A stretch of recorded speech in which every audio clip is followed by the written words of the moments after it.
Welcome to the Deep Dive. Today, we're setting our sights on a truly special book, one that many of you probably know and love, The Little Prince by Antoine de Saint-Exupéry. Absolutely. It looks like a children's book on the surface, doesn't it? It really does.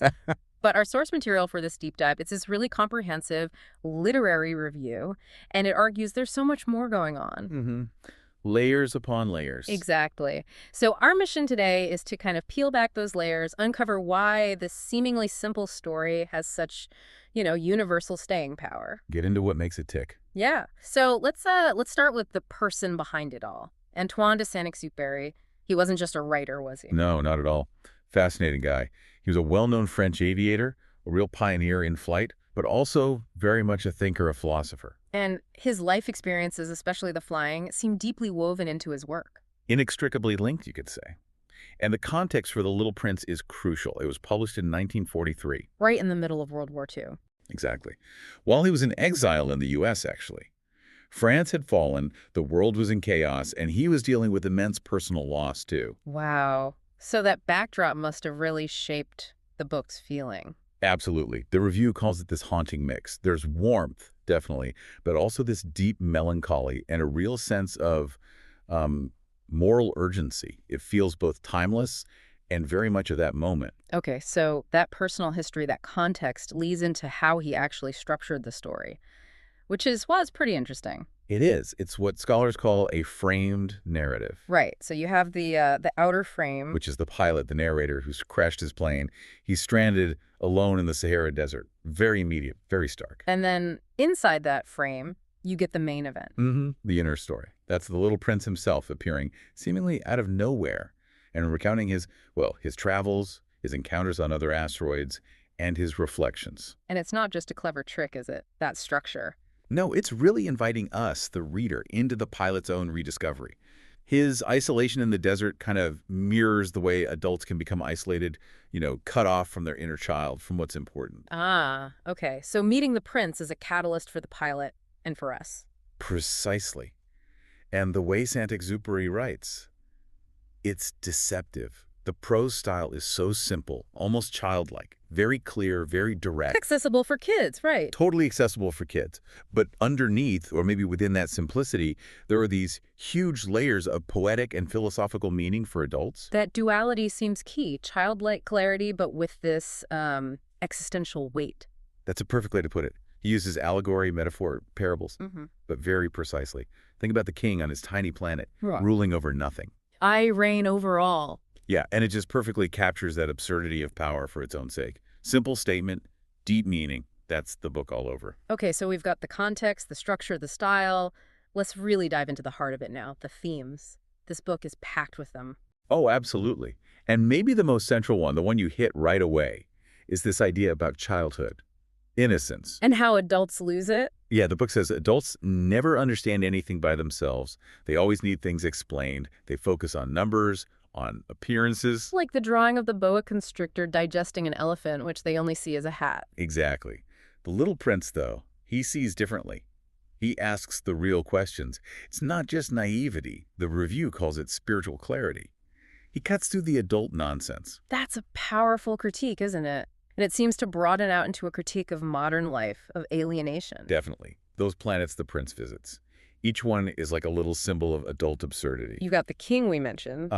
And the conceited man who just wants applause. The drunkard trapped in his cycle. The businessman obsessively counting stars he thinks he owns. Right. They're almost caricatures, but they hit home. They really do. Saint-Exupéry is using them to critique a society that he felt was losing its way. Chasing progress or rationality, but forgetting purpose, creativity, real connection between people. It makes you stop and think, doesn't it? Are we all just counting meaningless stars sometimes? It really poses that question. Yeah. But it's not all just critique. There's also incredible beauty, especially in how it talks about love and responsibility. Ah, yes, the relationship between the little prince and his rose. That's central. So central. Yeah. And the point isn't just that the rose is beautiful. There might be millions of roses. But his rose is unique. Exactly. Unique because of the time, the care, the effort he put into her, even with her thorns, her vanity. It's about the act of nurturing that love. Precisely.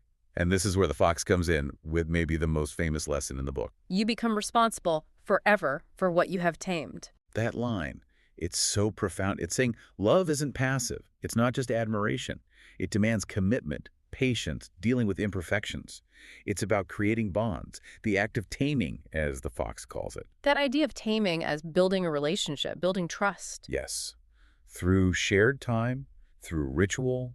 It's what gives life meaning, according to the fox. It's really the ethical core of the book, active care. And flowing from that, there's the other huge takeaway, the other line everyone knows. What is essential is invisible to the eye. Yeah, also from the fox, right? Also from the fox. And it's just, it encapsulates the book's whole philosophy almost. Yeah. Prioritizing intuition, feeling, the unseen connections over just what you can see or measure. In a world obsessed with the material, the quantifiable. Right. He's calling us back. Kindness, loyalty, imagination, the unique bond with the rose, the sheep inside the box.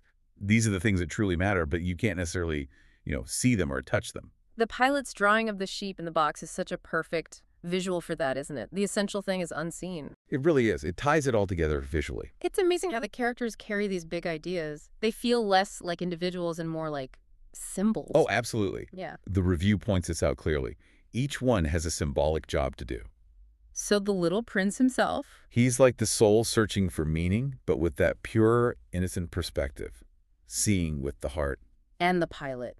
Yeah. He's us, maybe. The adult reader. Kind of. He's the adult who's lost that way of seeing, but crucially remembers it or rediscovers it through the prince.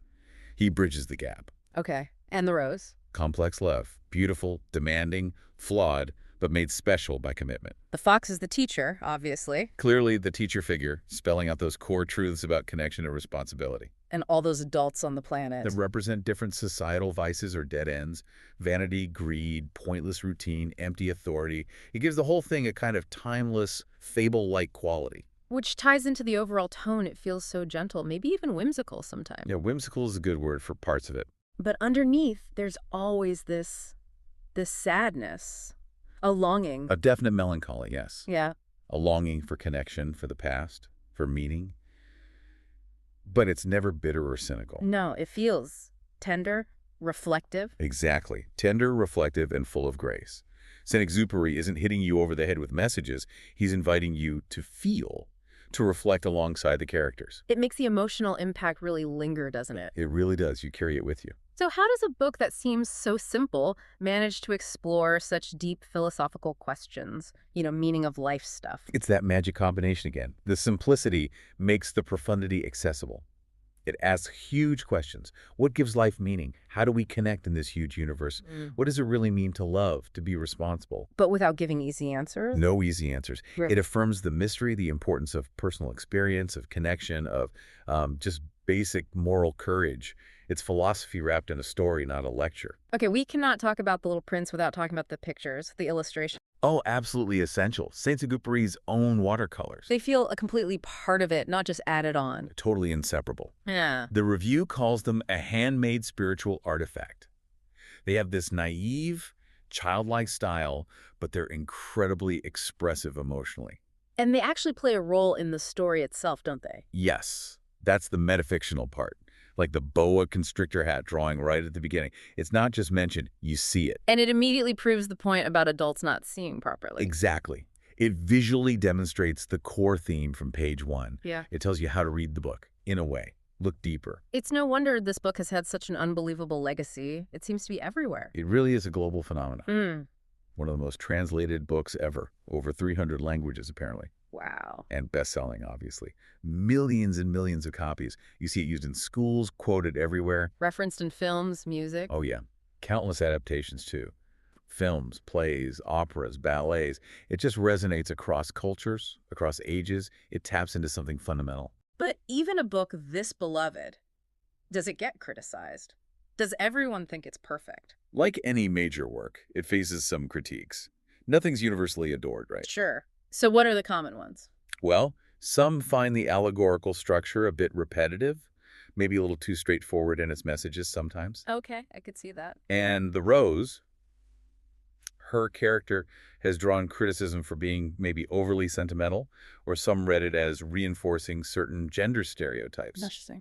And, if you're looking for a complex, plot-driven novel, this isn't it. Its abstract philosophical nature might not click with everyone. But it sounds like those criticisms might be about judging it for not being something it never tried to be. That's largely the takeaway from the review, yeah. Yeah. These critiques often stem from reader expectations. It's not a typical novel, it's a poetic meditation, a fable. So it needs to be approached on its own terms. Exactly. And the review's final word is pretty powerful. It calls the book a mirror, A mirror. How so? reflecting your own values, dreams, maybe regrets, what you long for. It speaks to the child in the adult, and the adult in the child. It's seen as this incredible work of moral imagination.